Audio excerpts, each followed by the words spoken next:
Rana, je vois que le love, c'est ton sigle de... C'est ton principe de vie. Donc, qui dit love dit bien-être. Dit amour, dit bien-être, effectivement. C'est vrai, j'ai l'impression d'avoir choisi un des RER pour le bien-être des personnes. À la base, je suis kinésiologue, donc en fait, c'est la transition entre l'extérieur et l'intériorité qui passe par nos 5 sens, en fait, la vision, l'ouïe, le toucher, le goût et l'odorat.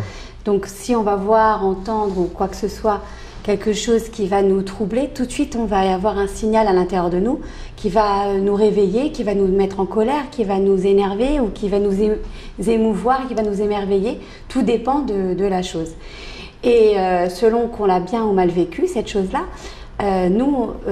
c'est inscrit dans nos cellules et ça garde une mémoire indéterminée. Donc quand c'est mal vécu, il est question de revenir sur cet événement et de retranscrire une nouvelle image, un nouveau sentiment face à cet événement pour que lorsqu'un événement similaire se reproduit, on arrive à gérer la situation plus sereinement. Bon, voilà, c'est assez restreint, mais bon, grâce aux tests musculaires, on arrive à avoir des réponses et à savoir si le cerveau a bien voulu se prêter au jeu et donc a voulu se reprogrammer pour être plus serein dans une prochaine situation similaire.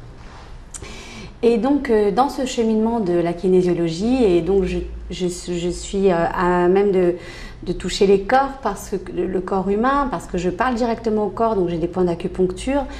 J'ai voulu aussi me spécialiser dans les massages suédois qui ravivent l'énergie, qui aident à la circulation du sang. Parce que le massage suédois, c'est pas que un massage de douceur, ça peut aussi être très fort et réénergiser, revitaliser le corps, revitaliser l'énergie qu'on garde en nous.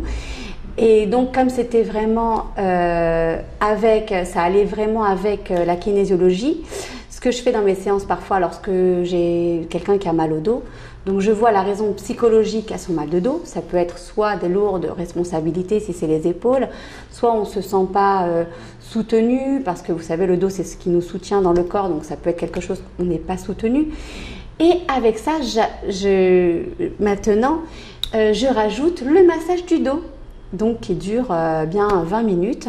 Donc ils ont en plus de la séance le massage du dos pour justement réénergiser tout ça avec le nouvel objectif qu'on a mis en place dans le cerveau. Et je suis très contente donc de faire partie de l'école de Jérusalem qui est reconnue par la Clalit. Je ne sais pas si je peux la nommer, mais voilà, c'est l'école Ritman.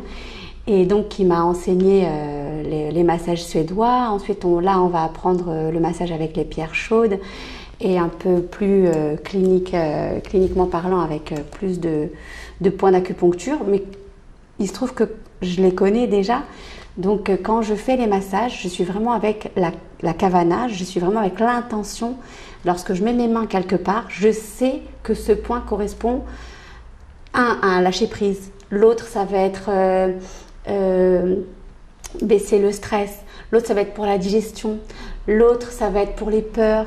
Donc chaque point que je vais toucher dans le corps, parce qu'on touche vraiment toutes les zones du corps dans les massages suédois, moi, je les ai appris grâce à la kinésiologie et je mets la kavana dedans et donc ça révèle carrément la personne suite à un massage ou une séance massage. Je combine les deux.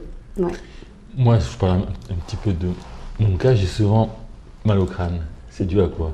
Il y a quoi à faire? Alors, mal au crâne, on dit souvent que... Maux de tête, en fait. Maux de tête, pour mon français. Maux de tête, c'est un peu les migraines. C'est un peu... alors, on dit que les migraines, en kinésiologie, hein, c'est un peu un problème sur le vaisseau conception. Le vaisseau conception qui est l'identité, qui est... Donc, est-ce que tu fais beaucoup d'efforts pour être reconnu? Je crée le site, donc je passe mes journées à réfléchir, à travailler dessus. Donc, voilà, c'est ça. Ça me prend la tête. Voilà, c'est une période de transition. Voilà, c'est une période de transition où il est question que tu sois reconnu, Bezrat Hashem, et que tu sais que de toute façon tu connais ta valeur, et il est question justement d'aller de l'avant. Et la savlanout ici en Israël. Savlanout, c'est le grand mot. Hein. C'est ça. Pour être dans l'acceptation qu'il faut passer par cette phase de transition, de patience, pour ensuite être connue. Et la tête, elle se calmera d'elle-même. Bezrat Hashem. Très bientôt, j'espère. Voilà. C'est un nouveau comportement. Être dans l'acceptation, ça aide vraiment tout le temps. Dans l'acceptation, c'est-à-dire savoir que tout est décidé. Alors, on fait tout ce qu'on peut. Après, c'est décidé d'en haut. Tout à fait. Et donc, c'est pas dans nos mains. Et donc, vraiment faire confiance aux aléas de la vie et être dans la simcha, parce qu'on sait que de toute façon, tout est pour le bien. Tout à fait. En fait, on parle le proverbe, c'est l'homme propose et Dieu dispose. Oui, et aussi, il y a un autre proverbe qui me plaît bien, c'est que ce que femme veut, Dieu le veut. Alors, je veux qu'on réussisse, Bezrat Hashem, et Dieu voudra qu'on réussisse. Mais de toute façon, encore on va faire le tour du proverbe. Si un homme n'a pas une femme qu'il soutient, il n'arrive pas aussi non plus. Donc, c'est Dieu, c'est la femme, c'est l'homme, c'est le triangle. C'est le trio. Le trio qui fait que... Oui, le trio est très important. Donc, voilà. Chacun sait ce qu'il lui reste à faire. Donc, on fait, puis on espère. Voilà, et on prie beaucoup de prières aussi. Je donne des télim également dans mes séances. Chaque personne a un télim propre à lui, que je ne devine pas moi-même. C'est grâce au test musculaire, j'arrive à savoir quel est le télim qui lui correspond le plus à cette période-là ou pour cet objectif-là. Ah, c'est religieux et médical. Oui, je mêle beaucoup la religion à la kinésiologie parce que dans la religion, on te dit qu'il faut corriger nos midotes, qu'il faut être moins en colère, qu'il faut arriver à être dans la savlanout, qu'il faut arriver à beaucoup de choses. Et ils en oublient le corps. Donc, consciemment, on veut être comme ça, mais le corps, lui, qui a subi des pressions, surtout avant l'âge de 6 ans. Avant l'âge de 6 ans, les émotions d'un enfant sont très fortes. Pour nous adultes, pour un rien, on va dire. Mais pour eux, c'est énorme. Une poupée arrachée à une petite fille, on va dire, mais pourquoi elle se met dans un tel état? Et en fait, cette petite fille, c'est comme si une maman, on lui saccage sa maison. Donc, ça peut expliquer la colère de cet enfant, c'est la rage au désespoir de cet enfant. Et lorsque, donc, à l'âge adulte, elle va subir une perte ou une séparation d'un travail, à ce moment-là, ça va lui raviver la blessure qu'elle a eue quand elle était enfant, avant 6 ans surtout. Et c'est là où on intervient pour vraiment calmer les choses. Donc c'est vraiment un truc qui intègre la vie entière. Le passé, oui. C'est intéressant de faire des récessions d'âge. J'essaye de ne pas faire ça en première séance parce que c'est assez fort. Donc en première séance, je fais ça sur le temps présent, de corriger un nouveau comportement. Et s'il le faut, on se revoit pour vraiment un petit peu voir les souvenirs enfouis. En fait, les bases du problème. Oui, exactement. C'est bien, c'est intéressant. C'est fabuleux. Donc je suis obligée de combiner avec la religion parce qu'il faut que le corps suive.